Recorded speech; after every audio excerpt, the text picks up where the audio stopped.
I did about maybe 5 of these because when I feel inspired to do something, I go on ahead and do it. I really get out of my own way because I know that my life is mine and I've figured out how to make my life work for me, but I am here to serve as well.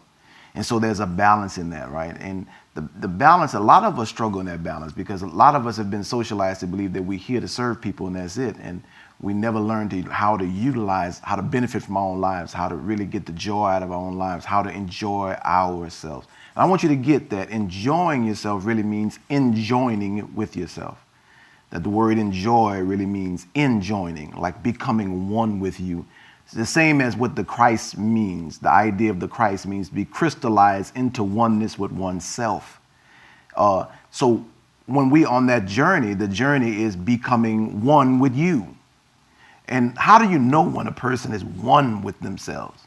Well, when you are one with yourself, the energy of your life flows toward what you desire. You don't spend all your life talking about shit that you don't want, stuff that you don't want to happen, complaining about what is going on in the world that you don't want to have happen. You are about the business of creating the life you want to live. You are about the business of creating a world that you want to live in. You're not focused on the end of the world because the end of the world is going to take care of itself. Guess what? At the end of the world, there's going to be a beginning of a new world. And whoever has invested in that new world, whoever has invested in generating and creating that new world will benefit from the new world. Just like those who have invested in the dead world, the world that's dying, will likely die in that world. And what I mean by that, not necessarily physically, but have not invested enough in their own development to be able to harvest from themselves, from their own investment. Listen, I come into contact with a lot of people who have spent most of their lives and have never invested in their own self-development. That most of their money and time and energy and attention that they have spent has been on outside external things that have had everything to do with pleasing other people, impressing people, competing with people, comparing themselves to people, which are all egotistical habits that we have as a result of being in the ego womb. All of us are, all of our minds. Let me put it this way, because I some sort of get ahead of myself. Just as your body, when you came from the spirit realm into the earth realm, you had to take on a body. And so your parents provided you with that body. Your mother provided you with that body. And so you developed inside your mother's womb. That was the first womb that you were in physically. Then there was a second womb that was simultaneously developing as soon as you got out of your mother's physical womb. Then your mind, because you have an earth mind. You don't have a Mars mind. You don't have a Jupiter mind. You have an earth mind. So your mind had to become calibrated to the conditions and the laws that govern earth. So your mind had to develop in the womb too. The womb that your mind develops in on earth is called an ego. And during the period when your mind is being incubated in the ego womb, someone else is thinking for you, someone else is making decisions from you, someone else is feeding you, someone else is doing everything for you. And so that there's a certain amount of time, natural time, allotted for you to be in that incubator, in that intellectual incubator that we call ego. So your ego simply is the world telling you who you are. Now, as your mind develops in that womb and you start to remember who you are, because what happens is when we transition from the spirit realm into the earth realm, we develop such a thing called spiritual amnesia. We forget who we are. That's why so many of you walk around not knowing what your purpose is, because you still haven't remembered. All this time on this planet, you still have not remembered who you are. But at the moment you remember who you are, you then tell the world who you are, as opposed to the world telling you who you are. In other words, you stop trying to please people. You stop being worried about what people think about you, and you get busy on the work that you've come here to do, or busy on the work of expressing you, because you really are your work. And so when you do that, then what happens is you are born out of your ego and you come into your own mind. It is then you can say, I have my own mind. Until then, most of us, we live most of our lives not having our own mind. Our mind is, for the most part, controlled by the world. We're under the control of the world. until we are born out of our ego, until we come out of our ego. When we come out of our ego, we go into power. And coming out of your ego is not the idea that you cut yourself off from your ego, you killed your ego, because no, your ego is not a negative thing. Your ego was the incubator that took care of you and gave you time to understand how Earth works and how to develop your own way of thinking that would work for you. So your ego is not a negative thing. It is a what is thing. It is what has helped us to develop our contrasts in life, our understanding of distinctions. Why we know the difference between good and evil is because of our ego. We know the difference between up and down has a lot to do with our ego. So many of our life lessons come from our ego. And most importantly, our ego has taught us the most important lesson of them all.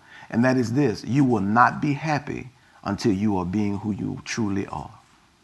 Your ego is designed to make sure that you don't be happy.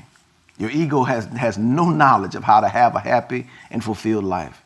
And that is on purpose to get you to become so uncomfortable with not knowing who you are that you call out for your infinite self to reveal to you who you really are and start expressing that to the world.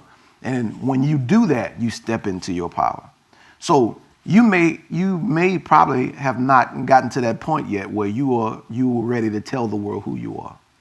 You still are being told by the world who you are. You're still being defined by the world. The world and the people around you are still determining for you who you should be or shouldn't be. Your life probably is filled with a lot of supposed tos and shoulds. I'm supposed to do this, I should do that. And it's becoming so burdensome and like a drudgery, a suffering. I want you to know that there are some things that I can do for you in my power obsession that will help you to jog your deepest spiritual memory for you to rediscover who you really are. Now, I want you to know that your inner being, your infinite being, has always been communicating to you who you are, but that will not become apparent to you until you're willing to take responsibility for your own mind, or until you're willing to take responsibility for being the creator of your own reality. Let me tell you a quick little story and I'll let you go. There was this professor who was doing a lecture to his class. And before he does his lecture, he says that, look, the particular subject matter I'm going to lecture on today will be on the exam. So I want to make sure that you pay close attention to what I'm about to say. He goes on with his lecture for about an hour, and then he does something different. He picks up all of the pads and all of the tablets from his students, and he begins to look through at least 5 of them. And by the time he gets to the 5th notepad, he notices something very apparent. What do you think that was? What do you think he noticed after reading only 5 notepads? Now, if you guessed that everybody had different notes, you're correct. Every student had different notes, even though they were listening to the exact same lecture. What's the story, my D? What's the point here? The point is that even though we are attending the same events in life, we all are creating something different from those events. But seldom, if ever, do we ever take responsibility for what we ourselves are creating from the event. See, no 2 human beings ever experience the same thing. That is impossible. Yet we do our best to try to force people to drop their experience and accept ours as ours being the one that's the most important or the only one. Religion does that. Our society does it. It's rooted in disrespect. And I say to you, I say that because only when you agree to take responsibility for being the creator of your own reality will your mind be born and you have possession over it for maybe the first time in your life. And when you take possession of your mind, just like you take possession of your car, just like you take possession of your house, that mind, your mind, will work for you. Right now, probably about 80% of your mind works for the world. 20% maybe works for you. It may be less than that. The average person, that's about the ratio of how much of their mind actually works for them. And the part of their mind that works for them is mainly subconscious, and it has everything to do with habits. It has everything to do with the habits they have in their lives. And those habits are not necessarily beneficial, but they cover the daily things like brushing your teeth and washing yourself and hygiene and maybe driving to work and feeding yourself, those habits.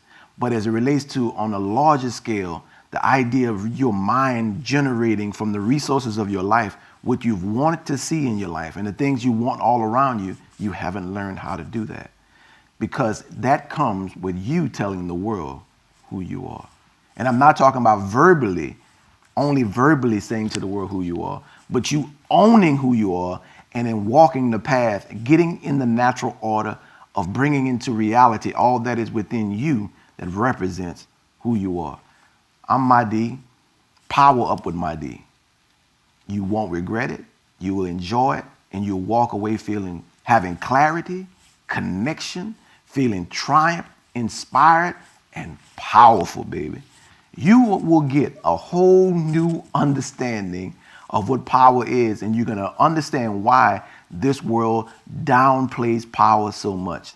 And just so you know, control is not power. If you think control is power, you haven't even tasted power yet, baby. Peace.